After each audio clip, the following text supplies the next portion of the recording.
안녕하세요. 한류의 신과 해외 반영을 소개하는 한류클래스TV입니다. 오늘은 왜 K드라마가 전세계에 알려지는가란 제목의 일본 미디어 블랑에 실린 인터뷰 기사를 살펴보겠습니다. 요즘 드라마 창기역부터 김부장, 오싹한 연애, 동궁까지 계속해서 히트작들이 이어지고 있는 가운데 일본 넷플릭스 순위에서도 모처럼 K드라마가 순위에 보이기 시작했습니다. 제가 요 며칠 왜 미드와 일본 애니보다 K드라마가 순위에 오르기 힘든지에 대해서 자세히 설명해 드렸기에 그 부분은 이 영상에서 생략합니다. 과거 90년대 초반까지만 해도 일본은 사회 전반에 걸쳐 모든 분야에서 우리가 따라가기 버거운 나라였고, 그 당시 우리나라의 1, 2년 뒤의 모습을 보기 위해서는 일본에 갔다 와야 한다라는 말이 나올 정도로 일본은 항상 우리보다 한 발짝 앞서 나가고 있었습니다. 그러나 1990년대 후반부터 우리나라가 사회 전반의 체질 개선을 시작하면서 야금야금 일본을 따라가더니 이제는 전세계 누가 봐도 일본과 한국을 나란히, 어떤 시각은 한국을 더 위로 보는 시각도 많아졌습니다. 그 중에서 한류의 막강한 파워로 인해서 K영화 드라마 산업은 이제 일본도 부러워해야 하는 분야가 되었습니다. 한류가 한참 시작할 때 일본 언론이 바라보는 한류는 한국이 많이 발전했네, 그래도 아직은 일본이 위야, 이런 식의 거만한 투의 기사가 주류였다면, 2010년대 태양의 후예, 별에서 온 그대 같은 메가히트작이 나오면서 그때부터 일본 미디어는 한류 분석에 진심을 다했지만 매번 분석은 하나, 정부의 지원이란 엉뚱한 해답을 내놨습니다.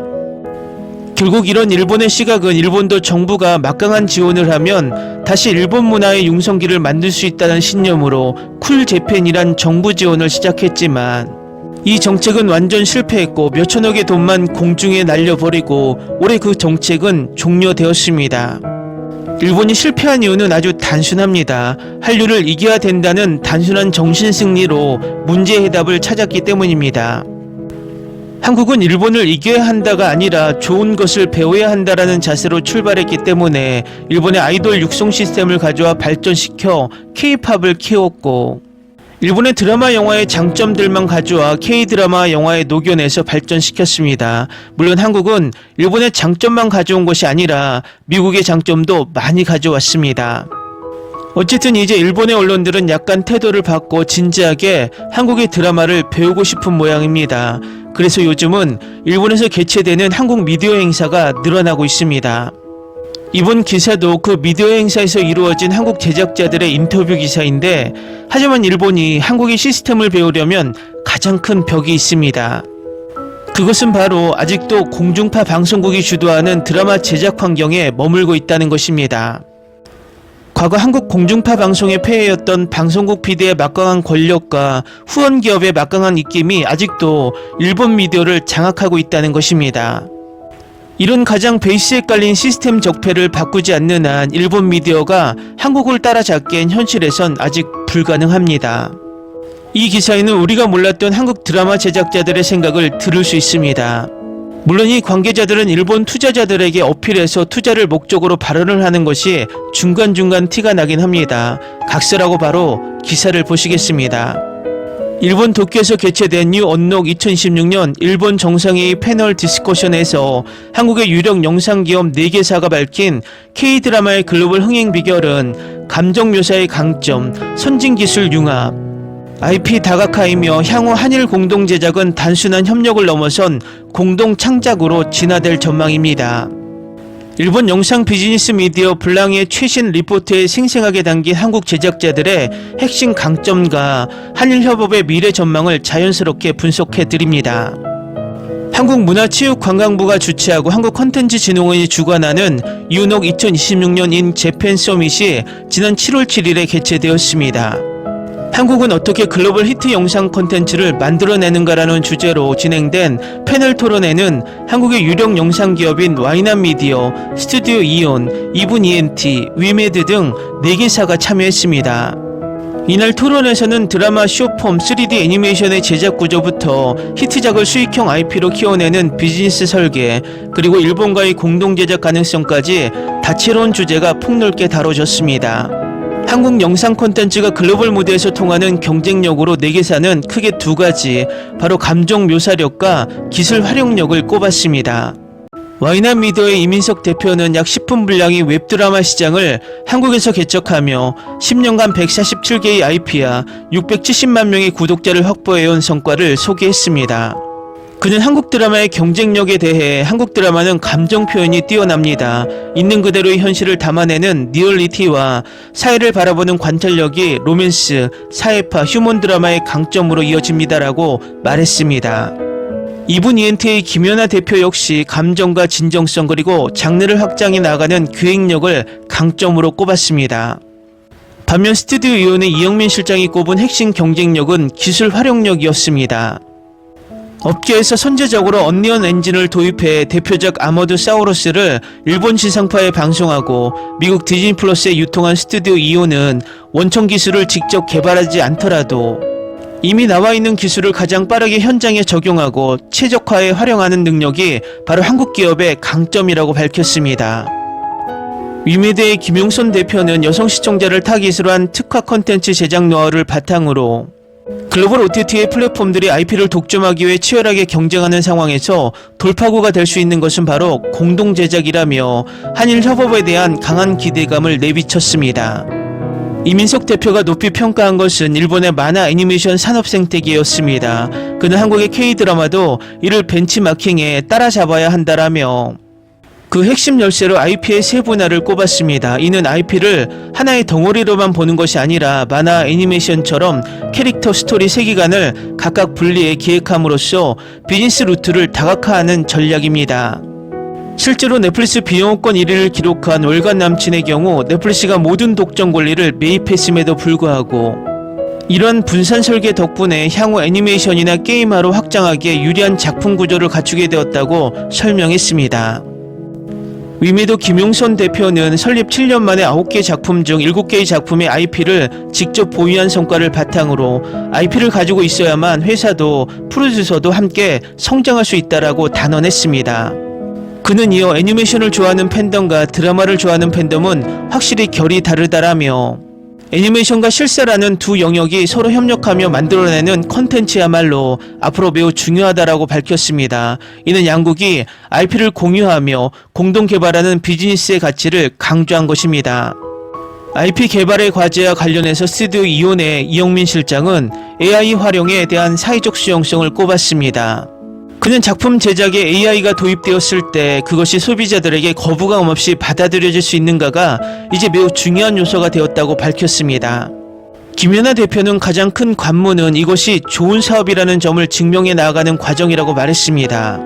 창작자는 이야기와 세계관의 가능성을 보지만 투자자는 그 IP가 지속해서 수익을 낼 수 있는지를 보기 때문입니다.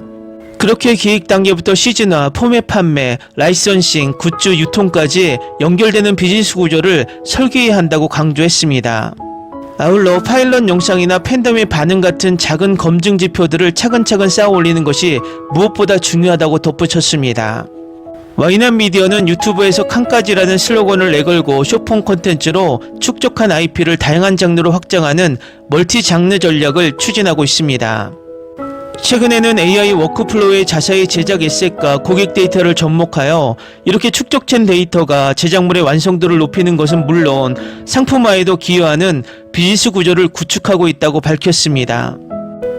스튜디오 이온은 언리얼 엔진과 AI 하이브리드 시스템을 통해 고효율, 저비용, 고품질을 동시에 실현하고 있습니다. 현재 디즈니와 AI 기술 적용을 협의 중이며 매우 긍정적인 반응을 얻고 있다고 밝혔습니다. 이분 ENT는 기획부터 2차 부가 산업까지 아우르는 수직 계열화 모델을 채택하고 있습니다. 다만 모든 공정을 자사 내에 가두는 것이 아니라 원작 IP의 기획과 세계관, 권리 구조는 자사가 직접 설계하고 제작, 유통, 상품화, 해외 진출은 전문 파트너사들과 함께 확장해 나가는 방식입니다. 김 대표는 수직 계열화는 모든 것을 혼자서 다 하기 위한 구조가 아니라 IP를 중심으로 장기적인 수익을 연결해 나가는 전략적 허브 역할을 하는 것이라고 설명했습니다. 이러한 명확한 역할 분담 방식은 일본과의 공동 제작 체제와도 궁합이 매우 잘 맞습니다. 위메드는 대한민국 넘버원 로맨스 전문 스튜디오를 표방하고 있습니다. 해외에서 한국은 경찰서든 군대든 병원이든 어디서나 연애를 한다라는 말을 들었던 경험이 사업의 원점이 되었습니다. 아마존 프라임 및 후지 TV 계열의 포니캐년과의 공동 제작 성과를 무기로 올해 1월에는 위메드 재팬을 설립했습니다. 와이낫 미디어는 KDDI 소개로 일본의 학원 만화를 영상화하는 프로젝트를 진행할 예정입니다. 이 대표는 학원물이라면 한국에서 우리가 가장 잘하는 분야라며 한국, 일본, 대만을 하나의 단일 시장으로 바라보고 이 플랫폼을 발판 삼아 전 세계로 뻗어나가겠다는 비전을 밝혔습니다. 스튜디오 이오는 일본어로 자사의 오리지널 IP인 아머드 사우루스 킬 스테이지와 관련해 일본과의 공동 개발 및 비즈니스 전개를 준비하고 있다고 밝히며 캐릭터 비즈니스나 애니메이션 전개에 강점이 있는 기업과 손잡고 글로벌 시장을 겨냥할 수 있는 작품을 만들고 싶다라고 말했습니다. 이분 이엔트는 사랑의 안단테 시즌2, 푸드 예능 요리 삼국지, 그리고 버추얼 아이돌 프로젝트의 공동 제작 및 투자 파트너를 찾고 있다고 밝혔습니다. 위메드는 단순한 한국 콘텐츠를 만드는 것이 아니라 일본 시청자들이 좋아하는 콘텐츠를 일본과 함께 만들고 이를 발판 삼아 글로벌 시장에서 승부를 겨루고 싶다고 밝혔습니다. 또 다른 목표로는 투자자들과의 만남을 꼽았습니다. 내년에는 트리키의 인도와의 공동 제작도 예정되어 있다고 전하며 글로벌 OTT가 시장을 지배하는 상황에서 각국이 살아남을 수 있는 비결은 바로 공동 제작이라는 말로 세션을 마무리했습니다. 기사 잘 보셨나요? 혹자는 일본과 합작을 해서 우리 기술을 일본에게 뺏기는 것 아니냐라고 걱정하시는 분들도 계시지만 위에서 언급했듯 일본의 기본적인 방송 시스템 자체를 바꾸지 않는 한 일본이 한국을 따라오긴 불가능하고 가장 중요한 것은 지금 전 세계에서 가장 인정받는 연출, 극본, 배우들의 연기는 대부분 개인적인 역량에 해당하기 때문에 따라한다고 발전하는 게 아닙니다. 한마디로 한국의 끼는 흉내낼 수 없다는 것입니다. 이 인터뷰에서 가장 중요한 것은 한국 미디어 제작자들이 우리나라 IP를 중요하게 생각하고 있다는 것이 가장 긍정적인 부분이라고 생각이 듭니다. 요즘 드라마 참교육부터 김부장, 오싹한 연애, 동궁까지 계속해서 히트작들이 이어지고 있는 가운데 일본 넷플릭스 순위에서도 모처럼 K드라마가 순위에 보이기 시작했습니다. 제가 요 며칠 왜 미드와 일본 애니보다 K드라마가 순위에 오르기 힘든지에 대해서 자세히 설명해 드렸기에 그 부분은 이 영상에서 생략합니다. 과거 90년대 초반까지만 해도 일본은 사회 전반에 걸쳐 모든 분야에서 우리가 따라가기 버거운 나라였고 그 당시 우리나라의 1, 2년 뒤의 모습을 보기 위해서는 일본에 갔다 와야 한다라는 말이 나올 정도로 일본은 항상 우리보다 한 발짝 앞서 나가고 있었습니다. 그러나 1990년대 후반부터 우리나라가 사회 전반의 체질 개선을 시작하면서 야금야금 일본을 따라가더니 이제는 전세계 누가 봐도 일본과 한국을 나란히 어떤 시각은 한국을 더 위로 보는 시각도 많아졌습니다. 그 중에서 한류의 막강한 파워로 인해서 K영화 드라마 산업은 이제 일본도 부러워해야 하는 분야가 되었습니다.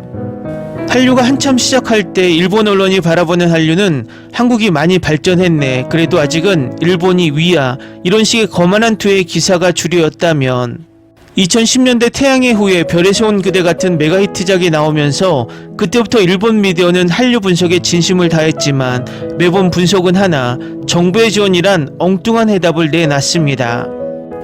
결국 이런 일본의 시각은 일본도 정부가 막강한 지원을 하면 다시 일본 문화의 융성기를 만들 수 있다는 신념으로 쿨 재팬이란 정부 지원을 시작했지만 이 정책은 완전 실패했고 몇천억의 돈만 공중에 날려버리고 올해 그 정책은 종료되었습니다.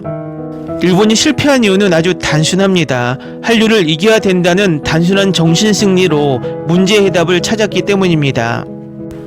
한국은 일본을 이겨야 한다가 아니라 좋은 것을 배워야 한다라는 자세로 출발했기 때문에 일본의 아이돌 육성 시스템을 가져와 발전시켜 K-팝을 키웠고 일본의 드라마 영화의 장점들만 가져와 K-드라마 영화에 녹여내서 발전시켰습니다. 물론 한국은 일본의 장점만 가져온 것이 아니라 미국의 장점도 많이 가져왔습니다. 어쨌든 이제 일본의 언론들은 약간 태도를 바꿔 진지하게 한국의 드라마를 배우고 싶은 모양입니다.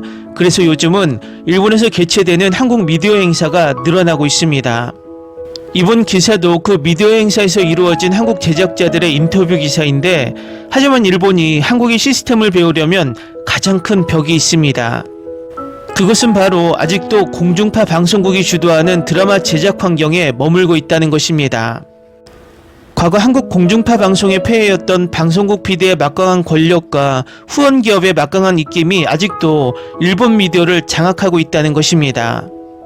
이런 가장 베이스에 깔린 시스템 적폐를 바꾸지 않는 한 일본 미디어가 한국을 따라잡기엔 현실에선 아직 불가능합니다. 이 기사에는 우리가 몰랐던 한국 드라마 제작자들의 생각을 들을 수 있습니다. 물론 이 관계자들은 일본 투자자들에게 어필해서 투자를 목적으로 발언을 하는 것이 중간중간 티가 나긴 합니다. 각서라고 바로 기사를 보시겠습니다. 일본 도쿄에서 개최된 뉴 언록 2026년 일본 정상회의 패널 디스커션에서 한국의 유력 영상기업 4개사가 밝힌 K드라마의 글로벌 흥행 비결은 감정 묘사의 강점, 선진기술 융합, IP 다각화이며 향후 한일 공동 제작은 단순한 협력을 넘어선 공동 창작으로 진화될 전망입니다. 일본 영상 비즈니스 미디어 블랑의 최신 리포트에 생생하게 담긴 한국 제작자들의 핵심 강점과 한일 협업의 미래 전망을 자연스럽게 분석해 드립니다. 한국문화체육관광부가 주최하고 한국콘텐츠진흥원이 주관하는 유녹 2026년 인 재팬 서밋이 지난 7월 7일에 개최되었습니다. 한국은 어떻게 글로벌 히트 영상 콘텐츠를 만들어내는가라는 주제로 진행된 패널 토론에는 한국의 유력 영상 기업인 와이남 미디어, 스튜디오 이온, 이분 ENT, 위메드 등 4개사가 참여했습니다. 이날 토론에서는 드라마 쇼폼 3D 애니메이션의 제작 구조부터 히트작을 수익형 IP로 키워내는 비즈니스 설계, 그리고 일본과의 공동 제작 가능성까지 다채로운 주제가 폭넓게 다뤄졌습니다. 한국 영상 콘텐츠가 글로벌 무대에서 통하는 경쟁력으로 4개사는 크게 2가지, 바로 감정 묘사력과 기술 활용력을 꼽았습니다. 와이남 미디어의 이민석 대표는 약 10분 분량의 웹드라마 시장을 한국에서 개척하며 10년간 147개의 IP와 670만 명의 구독자를 확보해온 성과를 소개했습니다. 그는 한국 드라마의 경쟁력에 대해 한국 드라마는 감정 표현이 뛰어납니다. 있는 그대로의 현실을 담아내는 리얼리티와 사회를 바라보는 관찰력이 로맨스, 사회파, 휴먼 드라마의 강점으로 이어집니다라고 말했습니다. 이분 ENT의 김연아 대표 역시 감정과 진정성 그리고 장르를 확장해 나가는 기획력을 강점으로 꼽았습니다. 반면 스튜디오 이온의 이영민 실장이 꼽은 핵심 경쟁력은 기술 활용력이었습니다. 업계에서 선제적으로 언리언 엔진을 도입해 대표작 아머드 사우루스를 일본 지상파에 방송하고 미국 디즈니 플러스에 유통한 스튜디오 이온은 원천 기술을 직접 개발하지 않더라도 이미 나와 있는 기술을 가장 빠르게 현장에 적용하고 최적화에 활용하는 능력이 바로 한국 기업의 강점이라고 밝혔습니다. 위메드의 김용선 대표는 여성 시청자를 타깃으로 한 특화 콘텐츠 제작 노하우를 바탕으로 글로벌 OTT의 플랫폼들이 IP를 독점하기 위해 치열하게 경쟁하는 상황에서 돌파구가 될 수 있는 것은 바로 공동 제작이라며 한일 협업에 대한 강한 기대감을 내비쳤습니다. 이민석 대표가 높이 평가한 것은 일본의 만화 애니메이션 산업 생태계였습니다. 그는 한국의 K드라마도 이를 벤치마킹에 따라잡아야 한다라며 그 핵심 열쇠로 IP의 세분화를 꼽았습니다. 이는 IP를 하나의 덩어리로만 보는 것이 아니라 만화 애니메이션처럼 캐릭터 스토리 세계관을 각각 분리해 기획함으로써 비즈니스 루트를 다각화하는 전략입니다. 실제로 넷플릭스 비영업권 1위를 기록한 월간 남친의 경우 넷플릭스가 모든 독점 권리를 매입했음에도 불구하고 이러한 분산 설계 덕분에 향후 애니메이션이나 게임화로 확장하기에 유리한 작품 구조를 갖추게 되었다고 설명했습니다. 위메드 김용선 대표는 설립 7년 만에 9개 작품 중 7개의 작품의 IP를 직접 보유한 성과를 바탕으로 IP를 가지고 있어야만 회사도 프로듀서도 함께 성장할 수 있다라고 단언했습니다. 그는 이어 애니메이션을 좋아하는 팬덤과 드라마를 좋아하는 팬덤은 확실히 결이 다르다라며 애니메이션과 실사라는 두 영역이 서로 협력하며 만들어내는 컨텐츠야말로 앞으로 매우 중요하다라고 밝혔습니다. 이는 양국이 IP를 공유하며 공동 개발하는 비즈니스의 가치를 강조한 것입니다. IP 개발의 과제와 관련해서 스튜디오 이온의 이영민 실장은 AI 활용에 대한 사회적 수용성을 꼽았습니다. 그는 작품 제작에 AI가 도입되었을 때 그것이 소비자들에게 거부감 없이 받아들여질 수 있는가가 이제 매우 중요한 요소가 되었다고 밝혔습니다. 김연아 대표는 가장 큰 관문은 이것이 좋은 사업이라는 점을 증명해 나아가는 과정이라고 말했습니다. 창작자는 이야기와 세계관의 가능성을 보지만 투자자는 그 IP가 지속해서 수익을 낼 수 있는지를 보기 때문입니다. 그렇게 기획 단계부터 시즌화, 포맷 판매, 라이선싱, 굿즈 유통까지 연결되는 비즈니스 구조를 설계해야 한다고 강조했습니다. 아울러 파일럿 영상이나 팬덤의 반응 같은 작은 검증 지표들을 차근차근 쌓아 올리는 것이 무엇보다 중요하다고 덧붙였습니다.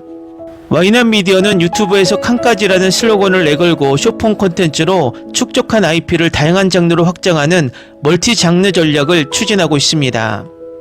최근에는 AI 워크플로우의 자사의 제작 에셋과 고객 데이터를 접목하여 이렇게 축적된 데이터가 제작물의 완성도를 높이는 것은 물론 상품화에도 기여하는 비즈니스 구조를 구축하고 있다고 밝혔습니다. 스튜디오 이오는 언리얼 엔진과 AI 하이브리드 시스템을 통해 고효율, 저비용, 고품질을 동시에 실현하고 있습니다. 현재 디즈니와 AI 기술 적용을 협의 중이며 매우 긍정적인 반응을 얻고 있다고 밝혔습니다. 이분 이엔트는 기획부터 2차 부가산업까지 아우르는 수직 계열화 모델을 채택하고 있습니다.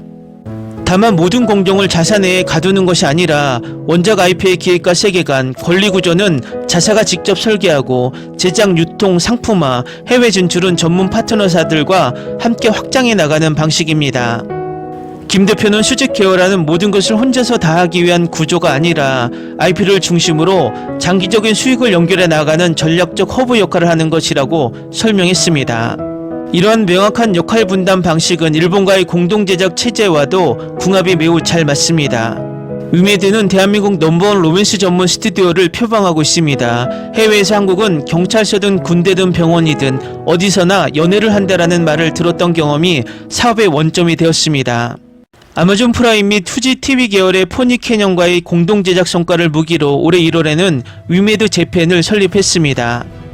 와이낫 미디어는 KDDI 소개로 일본의 학원 만화를 영상화하는 프로젝트를 진행할 예정입니다.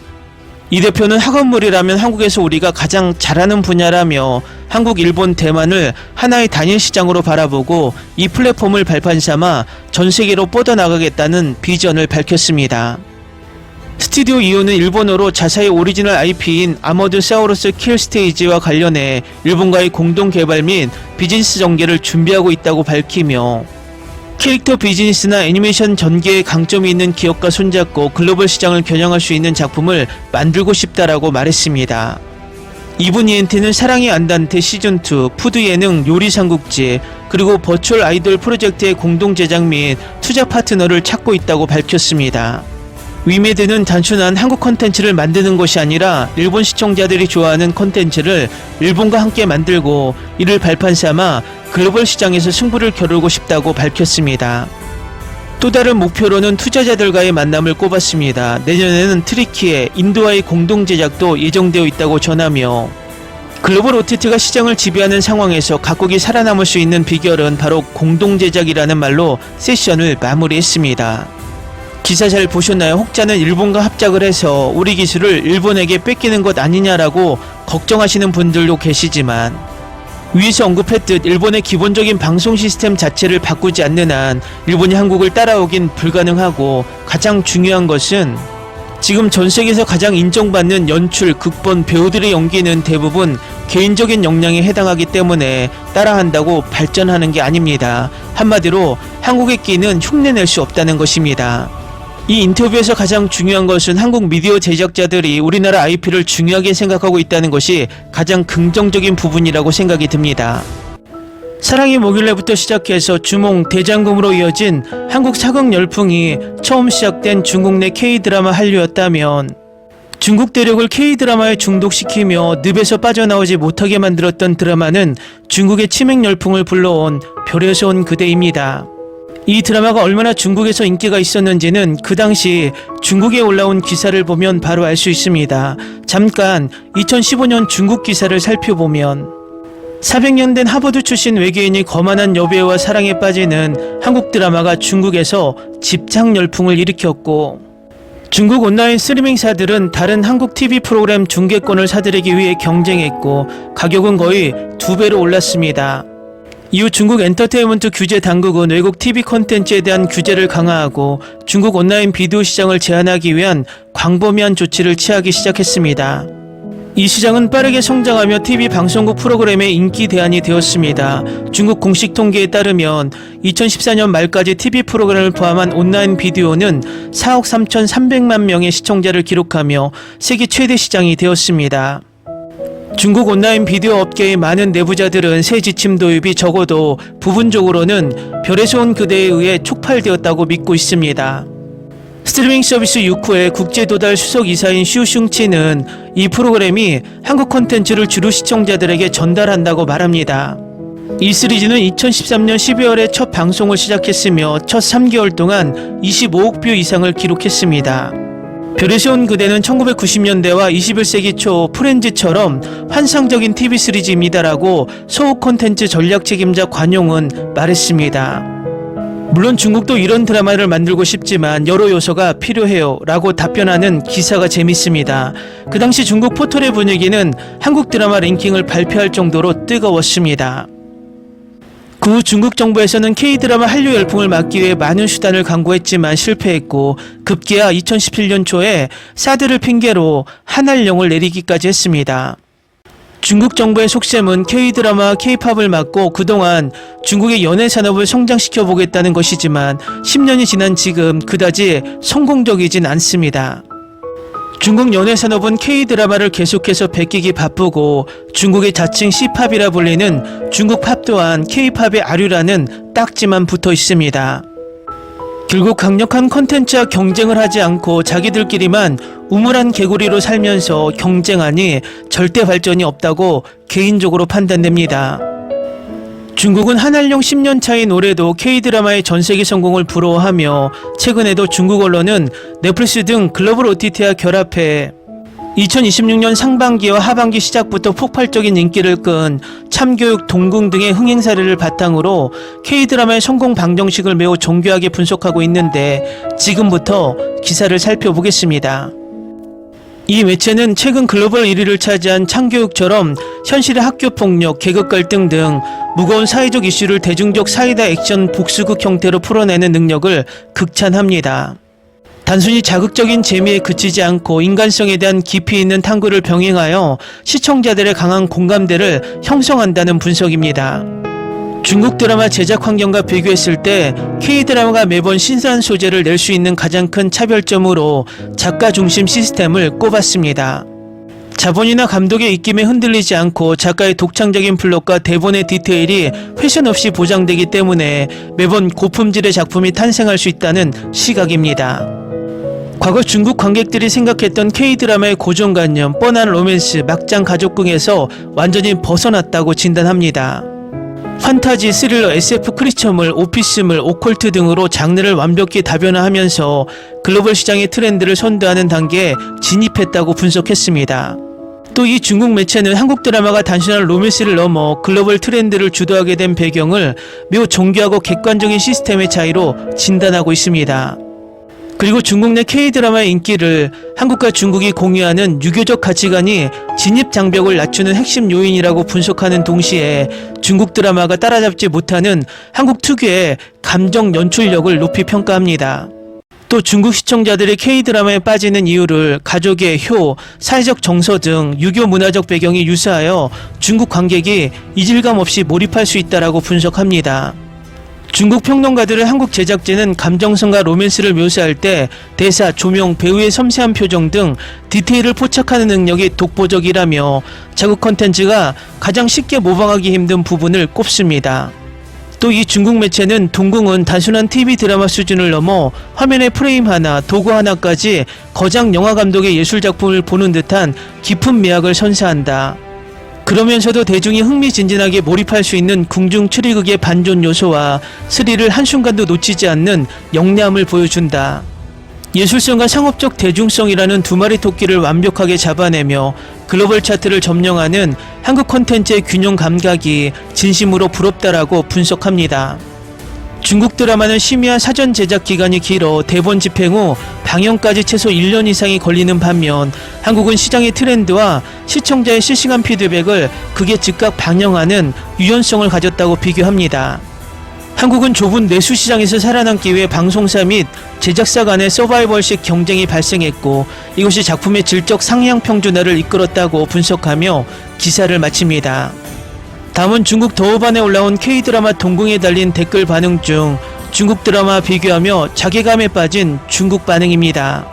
한국은 무속신앙, 원한 맺힌 사후세계, 궁궐의 추악한 권력 암투까지 아무런 제약 없이 대담하게 그려내는데 우리 드라마는 왜 이 모양일까? 중국은 건국 이후 영물이 될 수 없다는 황당한 규제와 검열 때문에 귀신이 나와도 결말은 무조건 인위적인 하독이나 환각으로 끝나야 하니 짜증이 납니다. 우리에게 더 깊은 귀신과 요괴 문화와 설화가 전해져 내려오면 뭐합니까? 창작의 손발을 다 묶어놨는데 무슨 발전이 있겠습니까?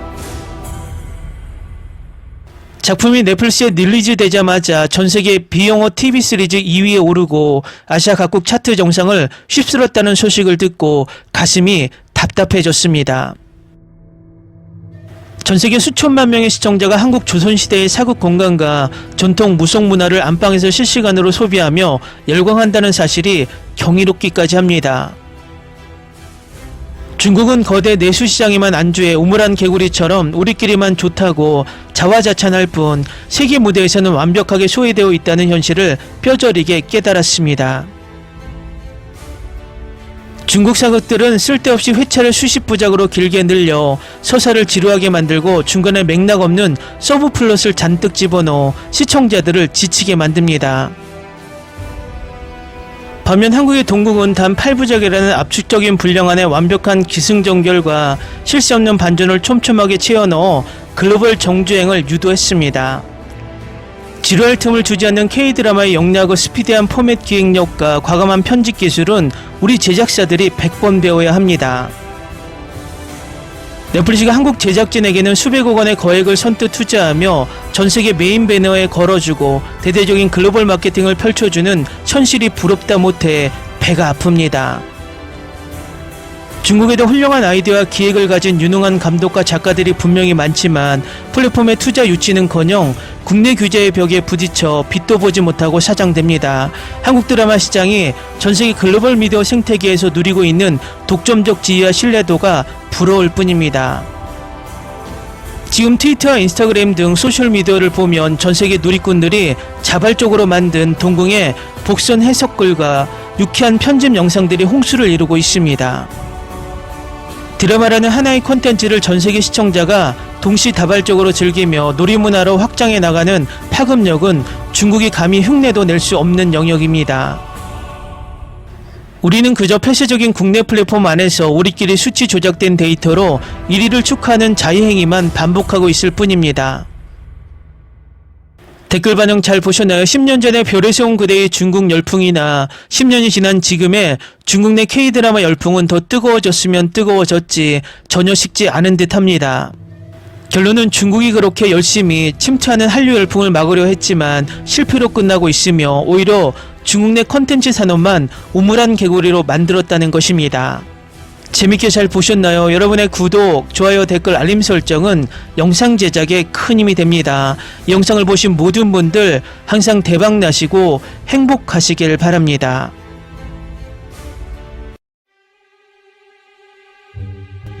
Ni se te ocurra. Olvida el ganso y los tomates. No hables de las ballenas. No es un acuario. No actúes como tonta. Que eras una genio. ¿Sí? No vayas a presumir, a la gente no le gusta eso. Y no digas cosas sin sentido. Y bueno, ¿terminamos? Hasta pronto. Abogada, tengo mucha curiosidad por conocerla.